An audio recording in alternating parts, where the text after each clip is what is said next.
ओम शांति। आज है 13 मार्च, शिव बाबा की साकार मुरली। आज मीठे बाबा कहते हैं, मीठे बच्चे, सारी दुनिया में तुम्हारी जैसा पद्मा पदम भाग्यशाली स्टूडेंट कोई नहीं। तुम्हें स्वयं ज्ञान सागर बाप टीचर बनकर पढ़ाते हैं। बाबा हमें टीचर बनकर पढ़ा रहे हैं। प्रश्न, कौन सा शौक सदा बना रहे तो मोह की रगे टूट जाएंगी। बाबा कहते, सर्विस करने का शौक बना रहे तो मोह की रगे टूट जाएंगी। सदा बुद्धि में याद रहे कि इन आँखों से जो कुछ देखते हो यह सब विनाशी है। इसे देखते भी नहीं देखना बाप की श्रीमत है। हेयर नो इविल, सी नो इविल। ओम शांति। शिव भगवानुवाच्य। मीठे सालिग्रामों या रूहानी बच्चों प्रति, यह तो बच्चे समझते हैं हम सतयुगी आदि सनातन पवित्र देवी देवता धर्म के थे। तो यह याद रखना है, आदि सनातन देवी देवता धर्म को तो बहुत मानते हैं, परंतु देवता धर्म के बदले हिंदू नाम रख दिया। तुम जानते हो हम आदि सनातन कौन थे? फिर पुनर्जन्म लेते लेते यह बने। यह भगवान बैठ समझाते हैं। भगवान कोई देहधारी मनुष्य नहीं और सबको अपनी अपनी देह है। शिव बाबा को कहा जाता है विदेही। उनको अपनी देह नहीं है। किसको? शिव बाबा को देह नहीं है और सबको अपनी देह है। तो अपने को भी ऐसा विदेही समझना कितना मीठा लगता है ना? हम क्या थे, अब क्या बन रहे हैं। यह ड्रामा कैसा बना हुआ है यह भी तुम अभी समझते हो। यह देवी देवता धर्म ही पवित्र ग्रस्त आश्रम था, अभी आश्रम नहीं है। तुम जानते हो अभी हम आदि सनातन देवी देवता धर्म की स्थापना कर रहे हैं। हिंदू नाम तो अभी रखा हुआ है, आदि सनातन हिंदू धर्म तो है नहीं। बाबा ने बहुत बार कहा, आदि सनातन धर्म वालों को समझाओ, बोलो, इसमें लिखो, आदि सनातन देवी देवता पवित्र धर्म को ही। बाबा क्या कह रहे हैं? लिखो, आदि सनातन देवी देवता पवित्र धर्म के हो या हिंदू धर्म के हो, तो उनको 84 जन्मों का मालूम पड़े। यह नॉलेज तो बहुत सहज है। सिर्फ लाखों वर्ष कहने से मनुष्य मूंझ पड़ते हैं। यह भी ड्रामा में नूंद है। सतो प्रधान से तमो प्रधान बनने का भी ड्रामा में पार्ट है। देवता बनने, बाबा कहते हैं, देवता धर्म वाले ही 84 जन्म लेते लेते कितने छी बन पड़े हैं। पहले भारत कितना ऊंचा था, भारत की ही महिमा करनी चाहिए। अब फिर तमो प्रधान से सतो प्रधान, पुरानी दुनिया से नई दुनिया जरूर बननी है। आगे चलकर तुम्हारी बात को समझेंगे जरूर।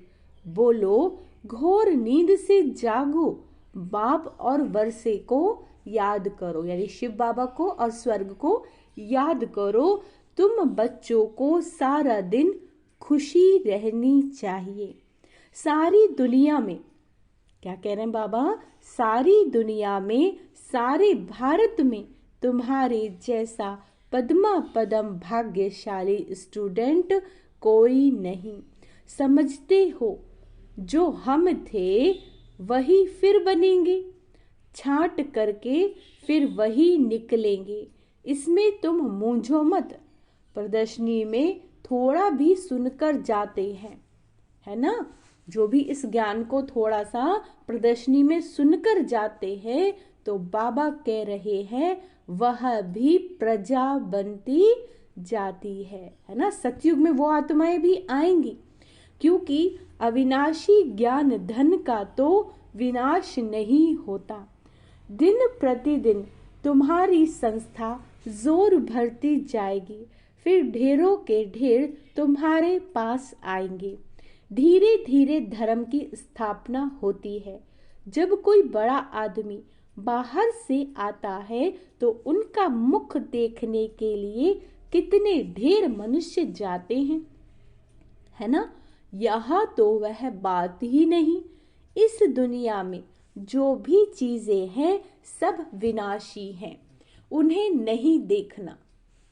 दुनिया की चीजों को नहीं देखना, क्योंकि बाबा ने बता दिया है कि ये सब चीजें तो विनाश होने वाली हैं। इसीलिए बाबा कहते हैं सी नो इविल, यह किचड़ा तो भस्म होने वाला है। जो भी कुछ देखते हो मनुष्य आदि समझते हैं यह तो सब कलयुगी हैं। तुम हो संगम युगी ब्राह्मण, संगम युग को कोई जानते नहीं। इतना सिर्फ याद करो यह संगम युग है। अब घर जाना है, पवित्र भी जरूर बनना है। अब बाप कहते हैं ये काम विकार, ये जो काम विकार है आदि मध्य अंत दुख देने वाला है, इसको जीतो। विष के लिए देखो कितना तंग करते हैं। बाप कहते काम महाशत्रु है ना, उसको जीतना है। अब इस समय कितने ढेर मनुष्य हैं दुनिया में, तुम एक एक को कहां कहां तक समझाएंगे। एक को समझाते हो तो दूसरा कहता है, क्या कहता है, जादू है, और फिर पढ़ाई छोड़ देते हैं। इसीलिए बाप कहते हैं आदि सनातन धर्म वालों को समझाओ। आदि सनातन है ही देवता धर्म। तुम समझाते हो इन लक्ष्मी नारायण ने ये पद कैसे पाया, मनुष्य से देवता कैसे बने। जरूर अंतिम जन्म होगा, 84 जन्म पूरे कर फिर यह बने। जिनको सर्विस का शौक है वह तो इसमें लगे रहते हैं और तरफ से मोह आदि टूट जाता है। हम इन आँखों से जो कुछ देखते हैं इनको भूलना है। अगर नहीं भूलेंगे तो क्या होगा, है ना, बहुत दुख होगा। तो बाबा नहीं चाहते कि मेरे बच्चे दुखी हों, तो बाबा पहले से ही हमें समझा रहे हैं कि ये दुनिया विनाश होने वाली है, इसे तुम भूल जाओ, जैसे कि देखते ही नहीं। सी नो इविल। मनुष्य तो बंदरों का चित्र बना देते हैं। बाबा कहते समझते कुछ भी नहीं।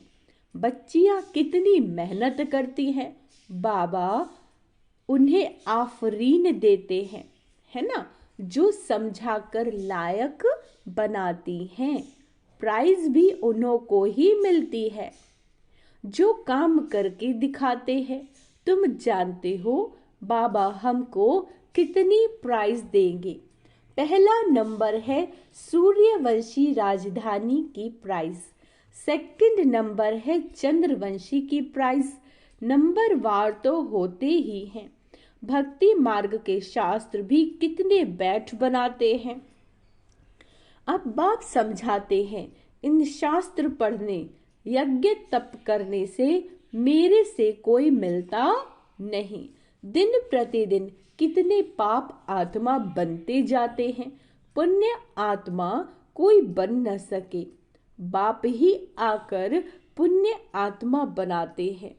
एक है हद का दान पुण्य, दूसरा है बेहद का। भक्ति मार्ग में इनडायरेक्ट ईश्वर अर्थ दान पुण्य करते हैं, परंतु ईश्वर किसको कहा जाता है ये जानते ही नहीं। अभी तुम जानते हो, तुम कहते हो कि शिव बाबा ही हमको क्या से क्या बनाते हैं। भगवान तो एक ही है, उनको फिर सर्वव्यापी कह दिया तो उनको समझाना चाहिए कि यह तुम लोगों ने क्या किया। तुम्हारे पास आते भी हैं, थोड़ा सुनकर बाहर गए, खल्लास। यहाँ की यहीं रही, सब भूल जाता है। तुमको कहते हैं ज्ञान बहुत अच्छा है ना, हम फिर आएंगे, परंतु मोह की रगें टूटती नहीं है। मोहजीत राजा की कथा कितनी अच्छी है। मोहजीत राजा फर्स्ट क्लास ये लक्ष्मी नारायण है, परंतु मनुष्य समझते ही नहीं। वंडर है। रावण राज्य में सीढ़ी उतरते एकदम नीचे गिर जाते हैं। बच्चों का खेल होता है ना, ऊपर जाकर फिर नीचे गिरते हैं। तुम्हारा भी खेल बहुत सहज है। बाप कहते हैं अच्छी रीति धारण करो, कोई छीछी काम नहीं करो। बाप कहते हैं मैं बीज रूप सत्य चित्त आनंद स्वरूप हूँ, ज्ञान का सागर हूँ। अब ज्ञान का सागर ऊपर बैठा रहेगा क्या? जरूर कभी आकर ज्ञान दिया होगा। ज्ञान क्या चीज है ये भी किसी को मालूम नहीं है। अब बाप कहते हैं मैं तुमको पढ़ाने आता हूँ। अंडरलाइन करेंगे, बाबा हमें पढ़ाने आते हैं तो रेगुलर पढ़ना चाहिए। एक दिन भी पढ़ाई मिस नहीं करनी है। कोई न कोई पॉइंट्स जरूर अच्छी मिलेगी। मुरली नहीं पढ़ेंगे तो जरूर पॉइंट मिस हो जाएगी। अथा पॉइंट है, यह भी तुमको समझाना है कि तुम भारतवासी आदि सनातन देवी देवता धर्म के थे। अभी कितने ढेर धर्म हैं। फिर हिस्ट्री मस्ट रिपीट। यह चढ़ने उतरने की सीढ़ी, जैसे जिन्न को हुक्म दिया कि तुम सीढ़ी उतरो और चढ़ो। बाबा कहते तुम सब जिन्न हो ना, 84 की सीढ़ी चढ़ते हो फिर उतरते हो। कितने ढेर मनुष्य हैं, हर एक को कितना पार्ट बजाना होता है। बच्चों को तो बड़ा वंडर लगना चाहिए। तुमको बेहद के नाटक की पूरी पहचान मिली है। सारे सृष्टि के आदि मध्य अंत को अभी तुम ही जानते हो, कोई भी मनुष्य नहीं जान सकते। सतयुग में किसके मुख द्वारा कोई भी कुवचन नहीं निकलते हैं। क्या कह रहे हैं बाबा कि सतयुग में कोई अपने मुख से किसी को दुख देने वाले वचन नहीं बोलते। यहाँ तो एक दो को है ना कैसी कैसी गाली देते रहते हैं। ये है विषय वैतरणी नदी, रौरव नर्क। सभी मनुष्य रौरव नर्क में पड़े हैं। यहाँ तो है तथा राजा रानी तथा प्रजा। अच्छा, तुम्हारी विजय होनी है अंत में। क्या कह रहे हैं बाबा कि तुम्हारी विजय होनी है अंत में, जब समझेंगे आदि सनातन देवी देवता धर्म की स्थापना किसने की। यही पहले नंबर की मुख्य बात है जो कोई नहीं जानते। बाप कहते मैं तो हूं ही गरीब निवास। यह पिछाड़ी को समझेंगे जब टू लेट हो जाते हैं। अब तुमको तीसरा नेत्र मिला है, स्वीट घर, स्वीट राजाई बुद्धि में याद है। यानी सतयुग को बाबा याद करने के लिए पूछ रहे हैं कि सतयुग याद है। अच्छा, बाप कहते हैं अब शांति धाम सुख धाम में जाना है। तुमने जो पार्ट बजाया, अंडरलाइन, तुमने जो पार्ट बजाया अब बुद्धि में तो आता है ना, और सब मरे पड़े हैं। क्या कहा बाबा ने? और सब मरे पड़े हैं सिवाय तुम ब्राह्मणों के। ब्राह्मण ही खड़े हो जाएंगे, ब्राह्मण ही सो फिर देवता बनते हैं। यह एक धर्म स्थापन हो रहा है, और धर्म कैसे स्थापन होते हैं यह भी बुद्धि में है। समझाने वाला एक बाप है। ऐसे बाप को घड़ी घड़ी याद करना चाहिए। धंधा आदि भल करो। क्या कह रहे हैं बाबा? धंधा आदि करो, काम करने को बाबा मना नहीं कर रहे हैं, लेकिन सिर्फ पवित्र बनो। आदि सनातन देवी देवता धर्म पवित्र था। अब हम उस दुनिया में जा रहे हैं तो वही स्वरूप हमें धारण करना होगा, पवित्रता का। इसीलिए बाबा कहते हैं अब फिर से तुम्हें पवित्र बनना है। चलते फिरते मुझ बाप को याद करते रहो तो तुम सतो प्रधान बन जाएंगे। अच्छा, ताकत तब आएगी जब सतो प्रधान बनेंगे। सिवाय याद की यात्रा के तुम ऊंचे ते उच्च पद कभी भी पा नहीं सकते हो। जब सतो प्रधान तक पहुंचेंगे तब ही पाप कटेंगे। यह है योग अग्नि। क्या है ये? योग अग्नि। यह अक्षर गीता के हैं। योग योग कह माथा मारते हो। विलायत से भी फंसा कर ले आते हैं योग सिखाने के लिए। अब जब तुम्हारी बात कोई समझे, परमात्मा सुप्रीम सोल तो एक ही है, वही आकर सबको सुप्रीम बनाते हैं। एक दिन अखबार वाले ऐसी ऐसी बातें डालेंगे, यह तो बरोबर है। राजयोग सिवाय एक परम पिता परमात्मा के और कोई सिखला ना सके। ऐसी बातें बड़े बड़े अक्षरों में डालनी चाहिए। अच्छा, मीठे मीठे सिक्के लदे बच्चों प्रति माता पिता बाप दादा का याद प्यार और गुड मॉर्निंग। रूहानी बाप की रूहानी बच्चों को नमस्ते। हम रूहानी बच्चों की रूहानी बाप दादा को याद प्यार और नमस्ते। मीठे बाबा, शुक्रिया बाबा, शुक्रिया। धारणा के लिए मुख्य सार।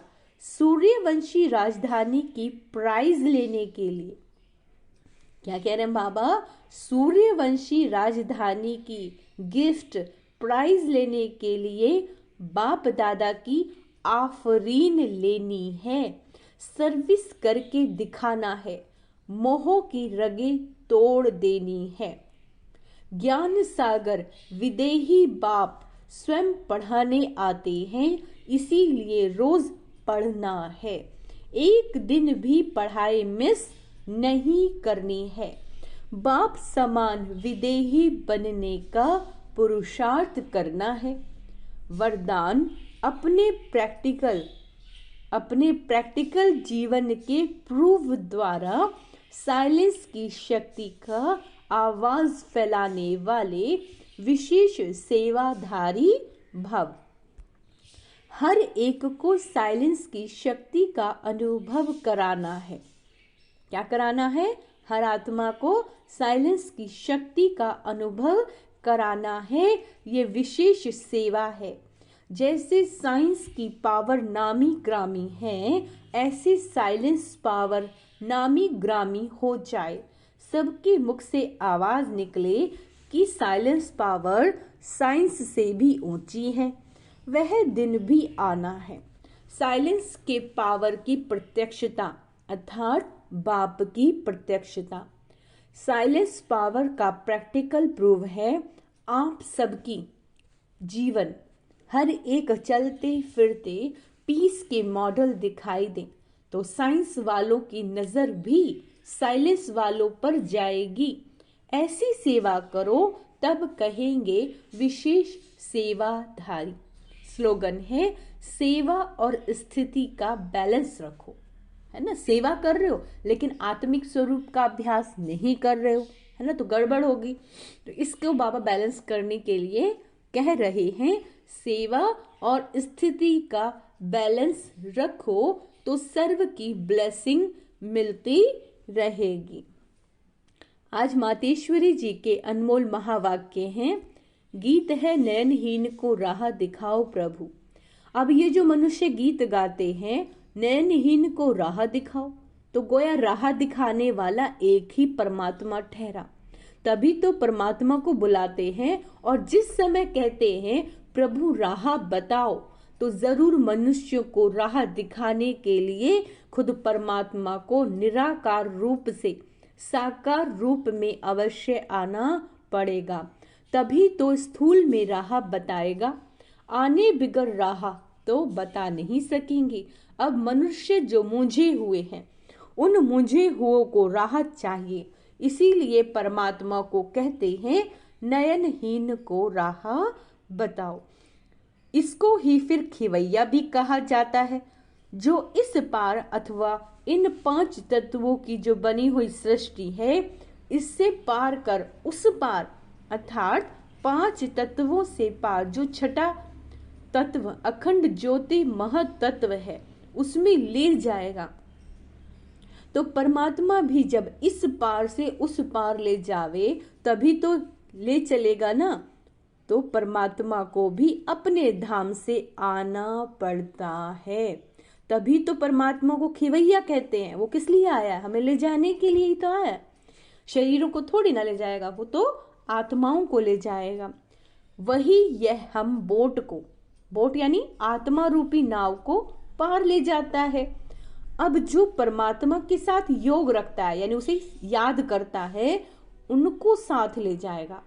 बाकी जो बच जाएंगे वे धर्मराज की सजाएं खाकर, मैंने क्या कहा है, जो बच जाएंगे वे धर्मराज की सजाएं खाकर बाद में मुक्त होते हैं।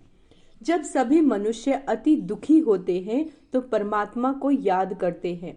परमात्मा इस कांटों की दुनिया से ले चल फूलों की छांव में। इससे सिद्ध होता है कि जरूर वो भी कोई दुनिया है। अब यह तो सभी मनुष्य जानते हैं कि अब का जो संसार है वो कांटों से भरा हुआ है, जिस कारण मनुष्य दुख अशांति को प्राप्त कर रहे हैं और याद फिर फूलों की दुनिया को करते हैं। तो जरूर वो भी कोई दुनिया होगी जिस दुनिया के संस्कार आत्मा में भरे हुए हैं। अब यह तो हम जानते हैं कि दुख अशांति यह सब कर्म बंधन का हिसाब किताब है। अंडरलाइन करेंगे कि जो भी दुख आता है वो हमारे ही कर्मों के कारण आता है। राजा से लेकर रंक तक हर एक मनुष्य मात्र इस हिसाब में पूरे जकड़े हुए हैं, चाहे राजा हो या रंक हो। इस कर्म बंधन के हिसाब किताब में सब फंसे हुए हैं, जकड़े हुए हैं। इसीलिए परमात्मा तो खुद कहता है अब का संसार कलयुग है, तो वो सारा कर्म बंधन का बना हुआ है। और आगे का संसार जो सतयुग था, जिसको फूलों की दुनिया कहते हैं, अब वो है कर्म बंधन से रहित जीवन मुक्त देवी देवताओं का राज्य, जो अब नहीं है। अब यह जो हम जीवन मुक्त कहते हैं, तो इसका मतलब यह नहीं कि हम कोई देह से मुक्त थे। उन्हों तो कोई देह का भान ही नहीं था, मगर वो देह में होते हुए भी दुख को प्राप्त नहीं करते थे।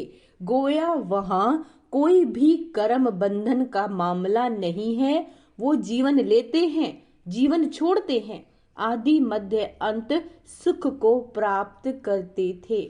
तो जीवन मुक्ति का मतलब है जीवन होते कर्मतीत। अब ये सारी दुनिया 5 विकारों में पूरी तरह जकड़ी हुई है, मानो 5 विकारों का पूरा वास है। परंतु मनुष्य के अंदर इतनी ताकत नहीं जो इन 5 भूतों को जीत सके। तभी परमात्मा खुद आकर हमें 5 भूतों से छुड़ाते हैं और भविष्य प्रारब्ध देवी देवता पद प्राप्त कराते हैं। अच्छा, ओम शांति। आज का स्वमान अभ्यास करेंगे। मैं विशेष सेवाधारी आत्मा हूँ। मैं शांत स्वरूप आत्मा हूँ। मैं परम पवित्र आत्मा हूँ। ओम शांति।